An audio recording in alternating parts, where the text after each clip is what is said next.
All right, so homework questions number 33. Nope, 35. E to the x plus e to the negative x equals 3.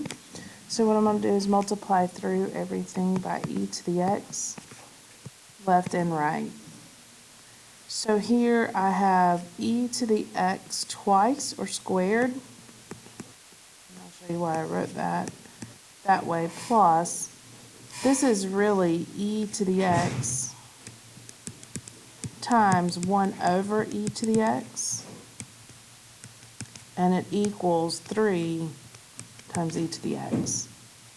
All right, so what I'm going to do, I'm going to move this term over, e to the x squared plus, this is going to be e to the x over e to the x, which is 1. And then I've got minus 3e to the x equals 0. All right, I'm going to manipulate this equation just a little bit, and I'm going to put this negative 3e to the x in the middle.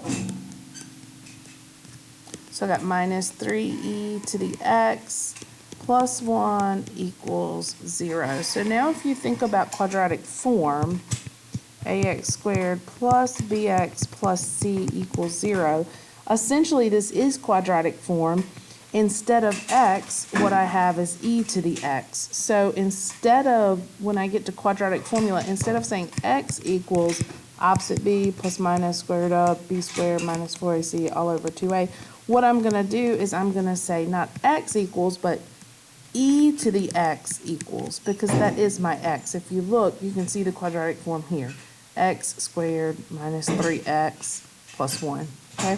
So e to the x equals opposite b plus or minus the square root of b squared, b squared minus 4 times a times c all over 2a.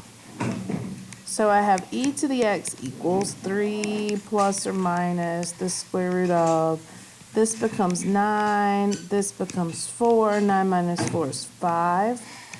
Uh-oh, I left the a there. That a is, of course, 1. This is all over 2.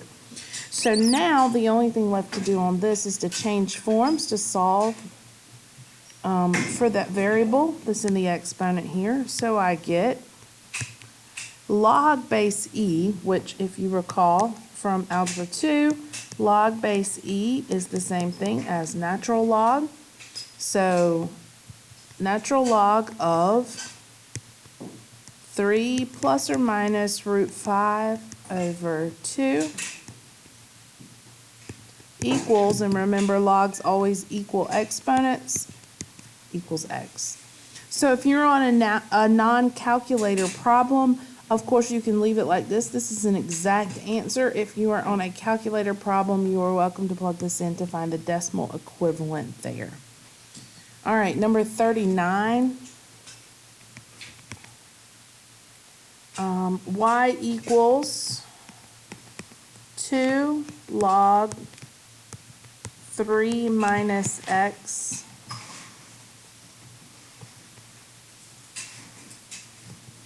minus 4.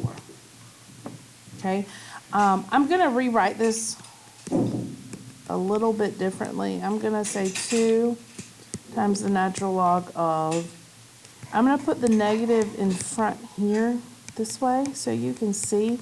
And the reason I'm doing this is because if you think about the order that you write equations in using transformations or the way you apply transformations, I'm going to do that horizontal shift before I do the reflection, so I need to put that outside the parentheses. So really, this is shifting to the right 3. So 1, 2, 3 is my asymptote. This negative is going to cause it to reflect over y, right?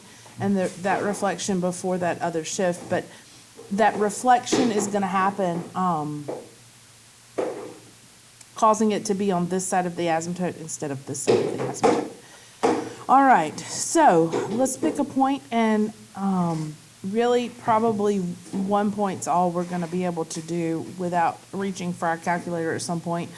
But I think that if I make this become 1, that'll be easy. So if x equals 2, then y would equal 2 log 2 minus 3 is negative 1, but the negative in front forces it to be positive 1 minus 4. So log of 1 is 0, and 2 times 0 is 0, so this will be negative 4. So I have the point 2, negative 4. And now I need one more. And so the problem with this is because we're not going to, normally we would force bases to be the same. And because this base is e, it's going to make it really hard to have the same base. So what I'm going to do is plug it in my calculator and just find a point. I think 0, negative 1.8 is pretty good, pretty close. We just need one here. So I'll just come close this way. So, and then connect. And now let's talk about domain and range on this one. So the domain is from negative infinity to 3 exclusive because of that asymptote, right? And then the range, of course, like all other logarithmic graphs, is negative infinity to infinity. All right, one more problem and we'll be done. Number 44. 44 asks us to find the inverse and then to verify the inverse. 1 plus 1.1 to the negative x. All right, so what I want to do, first thing, switch that x and y around. 50 over 1 plus 1.1 to the negative y. And so I'm going to multiply by that denominator.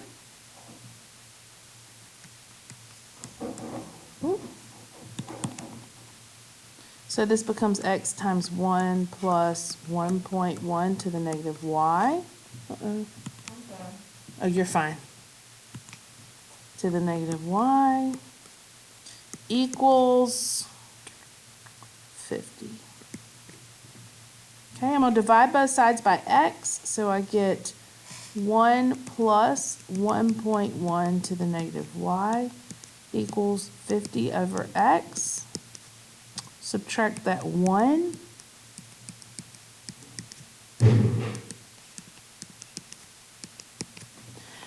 And now I need to look at changing forms, right? So essentially what this is 1 over 1.1 to the y equals 50 over x minus 1. Okay, so what I want to do here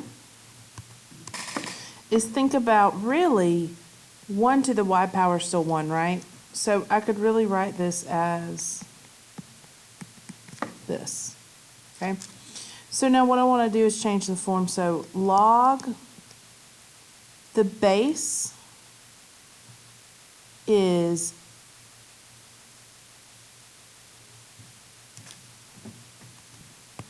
let's actually go back. Let's not do this. Let's keep it negative this way. I'm sorry, guys. It's been a long day. I'm ready to go home. Come on. All right, so we have log base 1.1 of 50 over x minus 1 is going to equal negative y. So then we'll get this negative over here. We'll have negative log of 1.1, 50 over x minus 1 equals f of inverse of f. All right, so let's plug in and let's prove. Write this down because I'm going to scroll up and lose it. Log 1.1 minus 1. All right. Let's do f of, let me change colors so we can distinguish here. F of the inverse. Okay, so I'm going to do 50 over 1 plus 1.1 of negative x. and then x is that inverse, so negative, come on, pen, negative log base 1.1 of 50. This is 1.1 of 50 over x minus 1. That went kind of big, I'm sorry. So the negatives cancel, right? Right. The 1.1 cancels here with the log because we know that if we have log base, actually, I'm giving you the backwards part. If we have a base raised to log base b of whatever, it's going to equal the whatever part. Okay, so everything else is going to cancel. So I end up with 50 over 1 plus 50 over x minus 1. Okay, so now the 1's cancel, and I have 50 over x. So what I want to do, instead of dividing 50 by a fraction, I'm going to multiply by the reciprocal, and I'm going to say this is the same thing. It's 50 times x over 50. The 50's cancel, and it does indeed leave me with just x. Going the other way with this, the inverse of f of x. So I'm going to take that inverse formula, so negative log of base 1.1 of 50 over, and here's where I put f of x, 50 over 1 plus 1.1 to the negative x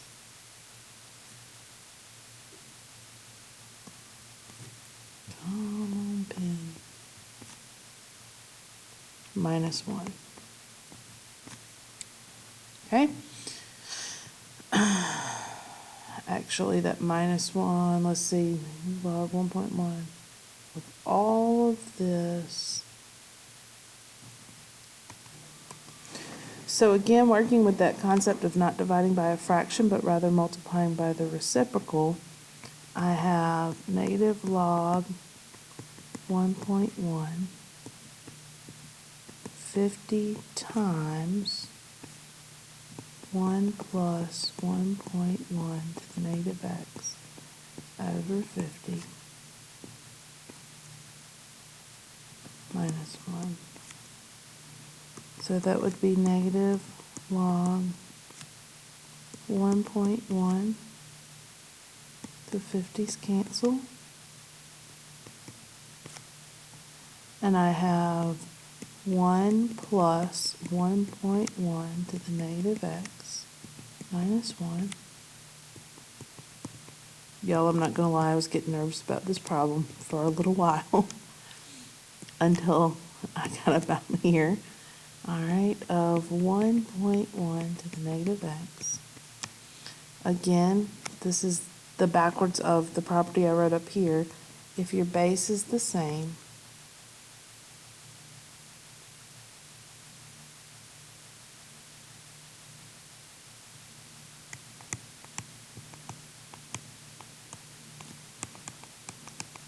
this way, oop, not x. I got x on my brain. Then it cancels down to just whatever this is up here. So this just leaves me with, remember this negative, this out front negative of negative x, which simplifies to x. Oh my goodness, there you go.